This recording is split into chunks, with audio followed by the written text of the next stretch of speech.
Good morning बच्चों आज हम लोग पाठ 15 मिठाई वाला नामक पाठ का अध्ययन करेंगे। बच्चों, इस पाठ के लेखक हैं भगवती प्रसाद वाजपेयी जी। तो आइए पाठ को शुरू करने से पहले भगवती प्रसाद वाजपेयी जी का जीवन परिचय देख लें। तो आइए देखते हैं बच्चों। वाजपेयी जी का जन्म कानपुर में 1899 में हुआ था। कहाँ हुआ था? कानपुर में हुआ था बच्चों 1899 में। आइए इनकी कुछ कृतियों को देखते हैं कि इन्होंने कौन कौन सी पुस्तकें लिखी है, कौन कौन सी कहानियों को लिखा है। तो आइए देखते हैं उनकी कहानी संग्रह को। पहला कहानी है मधुपर्क, दूसरा है दीपमालिका, तीसरा है हिलोर, चौथा है खाली बोतल और पांचवा है उपहार। इसके अलावा भी उन्होंने सारे बच्चों बहुत सारी रचनाओं को लिखा है। आइए देखते हैं कि उनकी कौन कौन सी प्रसिद्ध पुस्तकें हैं जिनमें उन्हें प्रसिद्धि मिली है।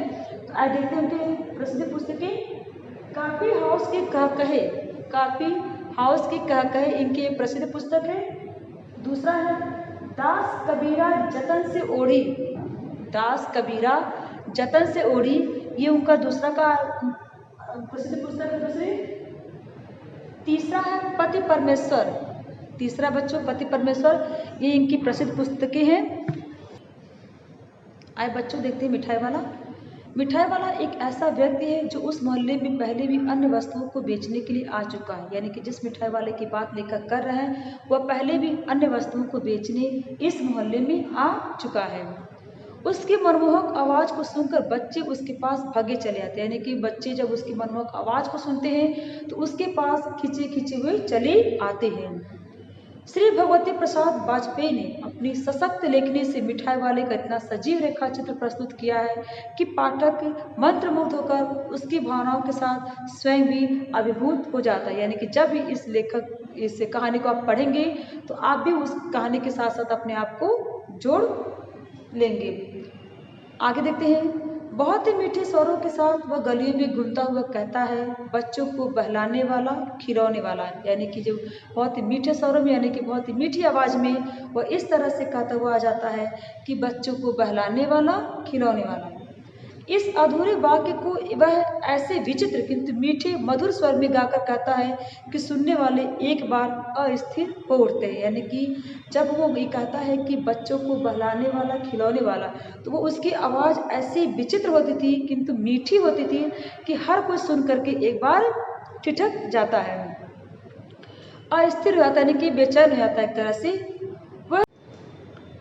उसके स्नेह विषक्त कंठ से फूटा हुआ गान सुनकर निकट के मकानों में हलचल मच जाती। यानी कि स्नेह विषक्त यानी कि स्नेह से फीकी हुई उसकी गान जब लोग सुनते हैं तो लोग थोड़े से बेचैन हो उठते थे।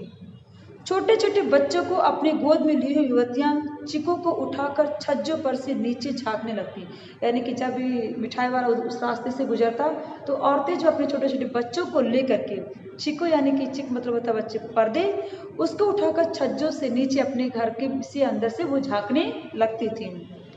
गलियों और उनके आसपास छोटे छोटे उद्यानों में खेलते और इठलाते हुए बच्चों का झुंड उसे घेर लेता और तब वह खिलौने वाला वहीं कहीं बैठकर खिलौनों की पेटी खोल देता। और जो गली में जो बच्चे थे, जो उद्यानों यानी कि जो बागीचे में जो बच्चे खेल रहे होते, जब उसकी आवाज़ को सुनते तो झुंड के झुंड बच्चे उसके आसपास आ जाते और इस तरह से वो जो मिठाई वाला था, जो खिलौने वाला था, वह बैठ करके अपने खिलौनों की पेटी बच्चों के सामने खोल देता था।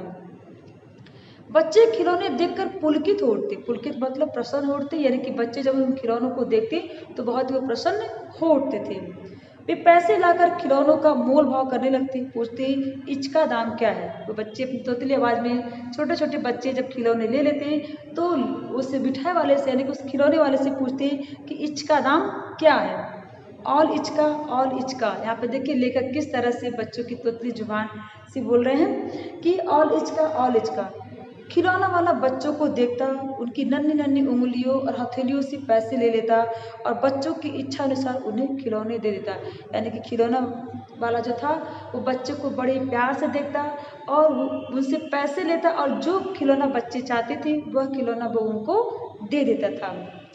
खिलौने लेकर फिर बच्चे उछलने कूदने लगते और तब फिर खिलौने वाला उसी प्रकार गाकर कहता, बच्चों को बहलाने वाला खिलौने वाला। यानी कि जब बच्चे जो खिलौने ले लेते तो उछलते कूदते वो चले जाते हैं और फिर खिलौना वाला उसी आवाज़ में जैसे पहले गाता था कि बच्चों को बहलाने वाला खिलौने वाला गाता हुआ आगे बढ़ जाता है।